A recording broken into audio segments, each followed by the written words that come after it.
तो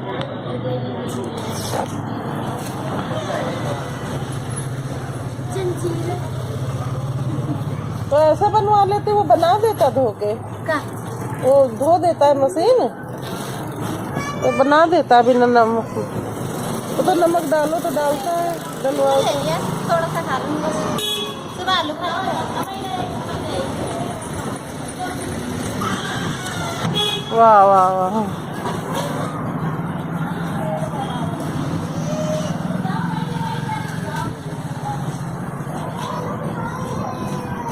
फोन लेके चले गए, मुझे पर उठते हैं बेटा। तुमने मेरे को कहा तो किन्नों ले तो फोन कहाँ से लग रहा है? वो तो चला गया। हाँ, मैं उससे पूछी तो मैंने फोन नहीं इधर रखा था, उसको ये जेब में डाल के ले गई। तुम्हें तो पता जेब में डाल ले, तो मेरे दिमाग पे नहीं। चलो भागो, सुनिए चले। वो वहाँ पे होते हैं। चलो हाँ, तैयार हो चले थे। अरे 4 बजे शुरू, तो चाय पी ली थोड़ी सी। अरे एक ही दिन सुने आओ भैया, कान में पड़ जाए आवाज, वही बड़ी भारी बात। देखना नहीं पी लिया।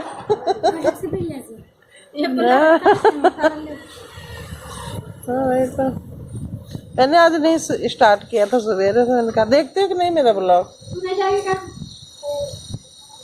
कहाँ घुमावा ले जा रहे, छुट्टी मारा ना, ऐसे ले जा रहे। कहाँ चिल्लाते रहे? अरे भैया जैसे लग रहा था कोई मर गया हो, उतना आवाज आ रही थी, बड़ी गंदी गंदी। भड़बड़ भड़बड़ भागते थे, जान पर नीचे के आ रहे हैं कि मारपीट हो रही। मैं यहाँ नीचे आई, ताला खोल के 11 बजे ताला खोल के देखा, मैंने कहा क्या हो गया। फिर कोठे पे गई, वरना इतनी गुस्सा आ रही थी कि क्या ही बताऊं। मैंने कहा ना हंसना लग रहा, ना बोलना लग रहा, ये ना नाचने लग रहा, कुछ आवाज आ रही, बाजा की आवाज नहीं आ रही थी, खाली इनके लोगों को चिल्लाने की आवाज आ रहे थे। हम नाच रहे थे, इन्हें सबके सब लोग थे। अरे जहार वाले नहीं जा रहे, भागवत सुनने जा रहे हैं।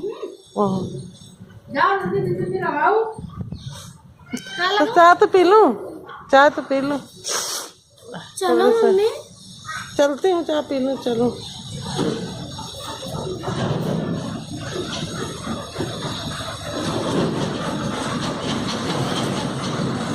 चलो चाय पीनी तो। अभी भी क्या 2 बार। हाँ कितने तू देख हाँ, अरे दवाई वाई खाई थी, अभी ले उठे हूँ।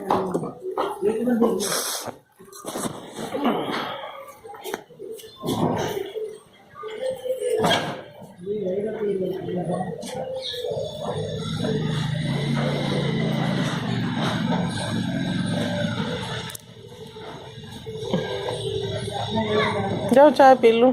चलो उस तरह के ड्रेस लो, बढ़िया। ऐसे वो जो साड़ी रखी थी, ये ऐसे लग रही हल्दी कलर की, और ये संतरी कलर की। हल्दी भी अच्छी लगेगी।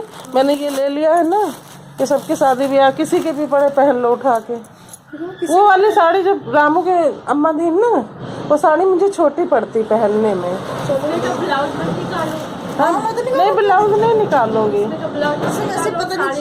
हाँ, इसमें बना मतलब वो कट वट नहीं लगा कि यहाँ से ब्लाउज आपको काटना है। वो तो मतलब दे दिए ऐसे। हाँ बस ऐसे दे दिए। और पूरे भरे में ये लगा है। मैं अगर ब्लाउज ये रंग का लेके अगर लाल ब्लाउज ले लूं, इसकी बाजू पे लगवा लूं पट्टी, इसकी निकल आएगी पीछे लगावे भरे का।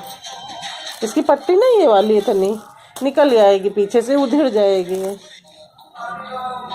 तो उसको मैं यहाँ उधेड़ के लगा सकती हूँ बाजू पे, और ये मेरे हो जाएगी पहनने सब कहीं। ला मैंने ब्लॉग यहाँ स्टार्ट कर दिया है। साड़ी लाओ दिखा दो, वीडियो बना लूँ।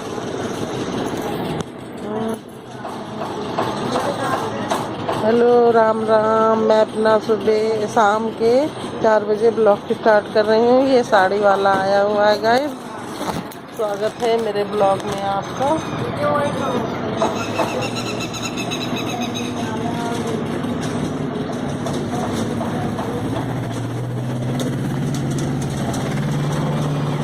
ये देखो कंबल रखे हैं ये वाले, ये देखो ये 600 के दे रहे थे, 500 को कह रहे हैं। मेरे पास पड़े नहीं, मैं तो ले लेती अभी जरूर।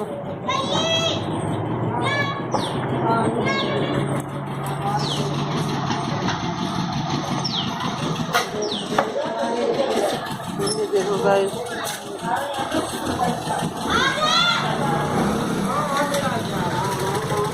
कपड़ा जिसको लेना हो इनको आवाज मार लिया करो।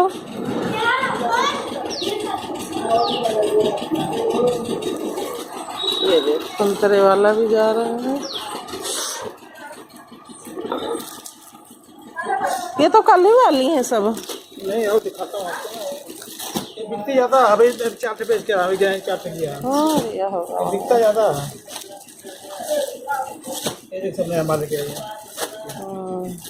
इसमें नहीं रहती है ना, ऐसे बॉर्डर है सर। हाँ ऐसा चल गया। दिखा रहे हैं, उनका वीडियो बनेंगे।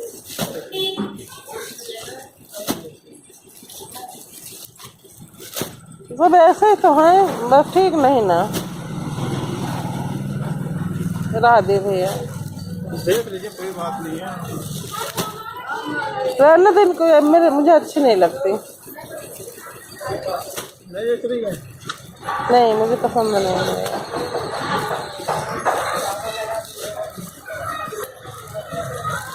जब पसंद आती अच्छी लगती तभी फिर मजा आता है ना। धागा नहीं निकलता है, पतली वाली है ये सिलेंडर वाले ये हल्की वाली अच्छी होती है पहनने में।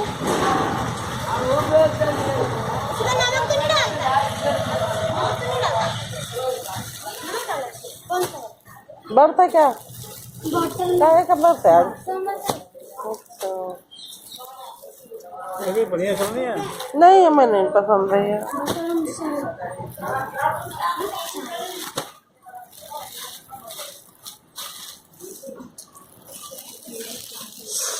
मुझे नहीं पसंद है। कौन सा वो जो गया? कैसे दिया? 100 के 2 किलो। तेरे महंगे हुए किलो ये तो नहीं, वो कैसे दे रहा? 5 किलो लिए होंगे वो तो।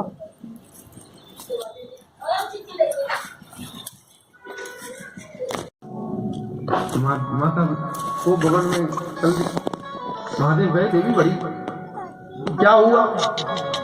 ऐसा ज्ञात होता है कि आप रूठ गई। आप मुझसे बात मत करिए, मैं सब जानती हूँ। आप बड़े कपटी हैं, आप बड़े कपटी हैं। बोले अच्छा, तो जो भी सुनेगा वह भी अमर हो जाएगा। माता ने सब जगह देखा, बोले भाई स्वामी कोई नहीं है, और जो थे वो मैंने प्लान करा दिया। आपके और हमारे अलावा कोई भी नहीं।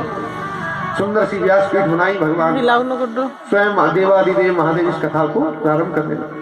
महादेव बोले देवी सुनो, जब मैं कथा कहता हूं ना तो मैं नेत्र बंद कर लेता हूं, नेत्र बंद करके ही कथा कहता हूं। और आप कथा सुन रही हैं, इसका मुझे ज्ञात कैसे होगा? तो इसलिए आप कुछ नहीं करना, बस मैं कथा सुनाता जाऊंगा ना, तो आप क्या करते रहना, हूँ करते रहना। इससे क्या लगेगा कि आप कथा सुन रहे। इसलिए जब मैं कहता हूँ हाँ जी हैं, तो ऐसे कर दिया करो, मुझे लग जाएगा सब सुन। बोलो राधे राधे। आप हूँ करती रहना तो मुझे ज्ञात हो जाएगा, जिससे आप कथा को श्रवण पान कर रही। अगर आप निद्रा को सो गई, आप अगर सो गई तो मेरी कथा वहीं बंद, मेरा कथा सुनाना वहीं बंद हो जाएगा। बोले हाँ स्वामी ठीक है, आप कथा को सुनिए। जब भगवान कथा सुनाने लगे तो उसी समय माता ने सब तो पलायन करा दिए थे, पर एक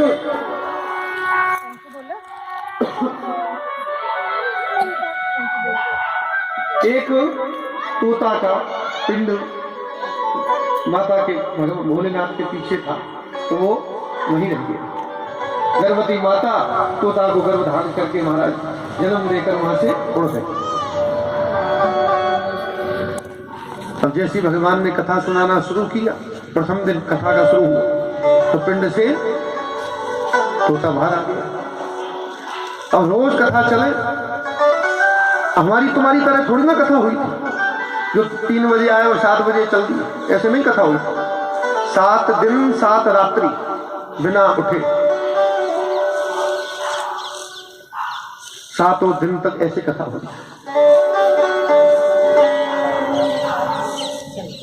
जैसी कथा गुहादेव सुनाते गए, धीरे धीरे तोता भी जन्म लेकर धीरे धीरे बड़ा होने लगा। अब पंचम दिन आया, पंचम दिन वाले दिन माता की निद्रा लगी। माता तो सो गई और जो तोता था उसको बड़ा आनंद आ रहा था कथा। अब तोता सोचे भैया कि अगर माता सो गई तो महादेव कथा सुनाना बंद कर देंगे, और ये इतना सुंदर अमृत और वो भी महादेव के मुख से निकल रहा है, तो क्या करूं, इसका रसपान तो मुझको भी करना है। तो माता तो सो गई, माता की जगह तोता ने ही क्या करना शुरू कर दिया, शुरू कर दिया। अब जैसी महादेव ने कथा संपन्न करी, विश्राम करी और सोई जयकारा लगाया, बोलो भागवत भगवान की जय। सोई माता की निद्रा। अरे महादेव, आप कह रहे थे कि पंचम दिवस की कथा चल रही थी, पंचम षष्ठम दिवस की, कि आप कह रहे थे उद्धव जी ने ऐसा किया, उद्धव संवाद के बाद आगे क्या हुआ? महादेव बोले देवी उद्धव संवाद, उद्धव कथा तो पूरी संपन्न हो गई, तुम अभी वहीं बैठी हो। बोले क्षमा करना स्वामी, मेरी निद्रा लग गई, मैं तो निद्रा में चली गई, क्षमा करना। बोले अगर तुम निद्रा में चली गई तो तुम्हारे पीछे से हु कौन कर रहा था? इसका मतलब कोई ना कोई यहाँ अवश्य है। चारों तरफ देख तो किसको पाया? बोले एक तोते को पाया। महादेव को क्रोध आया, बोले इसने बड़ा ही अपराध किया, इसने मेरी अमर कथा को चुरा लिया। तोता वहां गया तो वहां एक सम्या प्रयास कुटिया है। क्या है? सम्या प्रयास। यहाँ के महंत हैं स्वामी श्री वेद व्यास जी महाराज, और इनकी धर्म पत्नी का नाम है विटिका देवी। विटिका देवी जोर से आवाज़ ले रही थी और तोते ने फट से मुख में प्रवेश कर लिया। बोलो राधे राधे। महादेव आए, बड़े क्रोध। व्यास जी का दर्शन हुआ, व्यास जी ने प्रणाम किया। व्यास जी बोले महादेव क्या हुआ, के पास ऐसा है क्या जो चुरा ले? बोले हे व्यास जी, मेरी अमर कथा चुरा ली। बोले कहाँ है फिर? बोले आपकी धर्मपत्नी के मुख में चला गया। तो महादेव व्यास जी ने बड़ा ही समझाया और बोले महादेव अगर आप कहते हो अमर कथा थी और चुरा ली, तो अगर आपका फिर मारने का तो कोई महत्व ही नहीं रहा। बोले क्यों? अमर कथा चुराने से तो वो अमर हो चुका, अब आपके मरने से तो वो मरेगा नहीं, मारने से तो मरने वाला है नहीं। अगर अमर कथा थी तो अमर वो हो चुका, क्योंकि उसने कथा को सुन ली। महादेव बोले चलो ठीक है, जैसी राम जी की इच्छा होवे सोई जो राम रचि राखा, को कर तर्क बढ़ावे शाखा। बोले राम जी की जैसी इच्छा थी, कोई बात नहीं। महादेव वहां से पलायन करते। अब कुछ समय बाद मैं प्रविष्ट कर गया, परंतु 12 वर्ष हो गए, ये निकलने का नाम क्यों नहीं लेता, ये अभी तक बाहर क्यों नहीं आता? व्यास जी ने बड़ी प्रार्थना करी कि भगवान कि बेटा तुम्हारी माँ को बड़ा ही कष्ट हो रहा है, तुम शीघ्र से बाहर आ जाओ। कई वर्ष हो गए। अंदर से आवाज आई पिताजी मैं बाहर नहीं आऊंगा। बोले क्यों? बोले बाहर आ गया तो ये माया बड़ी छलिया है, माया बड़ी छलिया है, बाहर आते ही माया मुझको जकड़ लेगी, इसलिए मैं बाहर नहीं आऊंगा। जब तक शिशु माँ के गर्भ में होता है तब तक उसका जो संपर्क है वो भगवान से होता है, और उसको अपने सब जन्म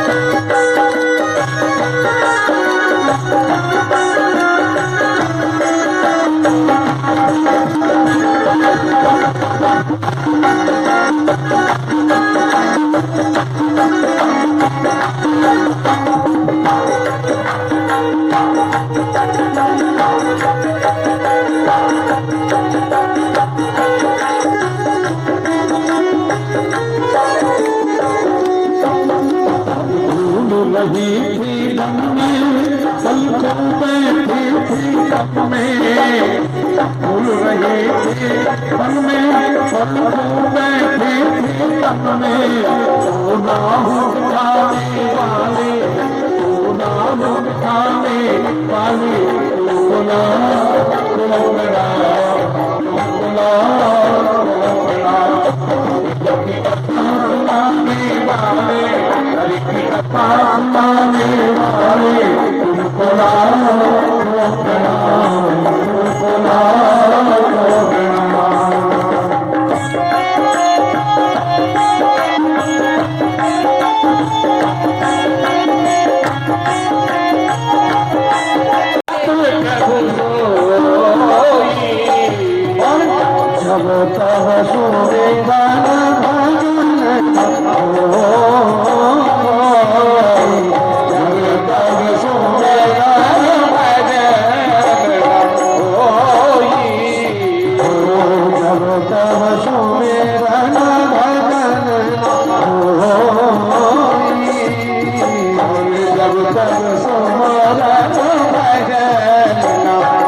गोस्वामी जी कहते हैं कि जब व्यक्ति भगवान का भजन चिंतन स्मरण करना भूल जाता है तभी दुख आता है, और जब तक ये चलता रहता है जब कभी कोई दुख नहीं होता। इसलिए सुख में स्मरण करोगे तो दुख कभी आएगा। ऐसा सबको वर देते हुए भगवान अपने द्वारका नगरी को प्रस्थान किया। प्रस्थान करने से पूर्व भगवान ने एक दिन क्या देखा कि युधिष्ठिर जी एकांत में बैठे हुए और बड़े ही शोक में बैठे थे, रुदन कर रहे थे। भगवान ने जाकर खूब समझाया कि भैया क्यों रोते हो, क्यों परेशान हो। बोले कन्हैया क्या करूं। उसको समझाने के लिए भगवान ने एक लीला रची।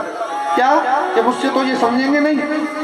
बोले भक्तवत्सल भगवान की गोविंद जय जय गोपाल जय जय गोविंद जय जय गोपाल जय राधा रमण हरि गोविंद जय जय राधा रमण हरि गोविंद जय गोविंदा गोपाला मुरली मनोहर नंदलाला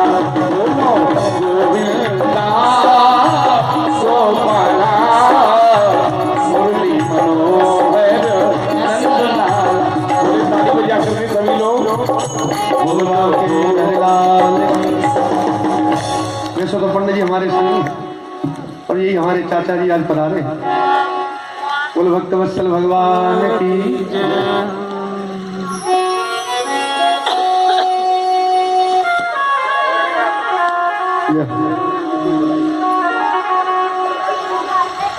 लाला को आज जन्मदिन है। व्यासपीठ से खूब आशीष है, मंगल है। तो अगर ये दास के सामने बैठो है और पिता के बाद अगर कोई हमें संभालता हो तो यही है हमारा। फुलवा के बिहारी लाल की जय।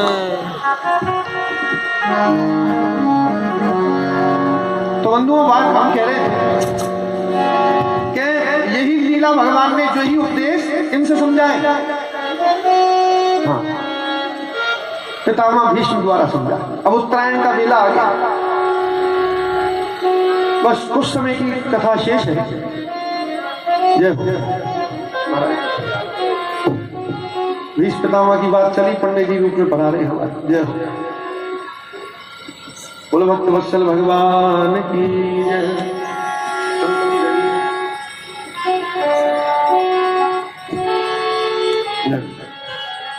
तो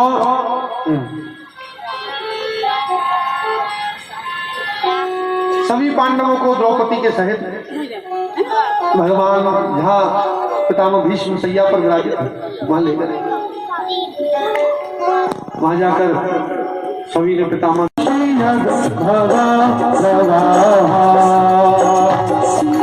त्रिभुवन कमलम कमाल वर्णम रवि कर गौरव रामबरम धराने।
बोला एक कन्हैया इति मति रूप कल, लेकिन पितामह ने इति पहले ही लगा था।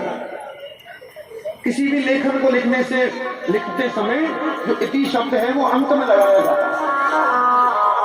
इति माने संपन्न, लेकिन पितामह ने पहले ही लगाया। क्यों लगाए? इति माने यह कन्हैया है गोविंद, ये मेरी अंतिम स्थिति है, इसलिए इति लगा रहा हूं। इसके बाद नहीं बोल पाऊंगा और जाने का समय। इति और मति, बोले इति मति मेरी एक पुत्री है, उससे मैं अंत समय में आपका विवाह करना चाहता हूं, अपनी कन्या का विवाह आपसे करना चाहता हूं। अब सभी पांडव भी खड़े हैं,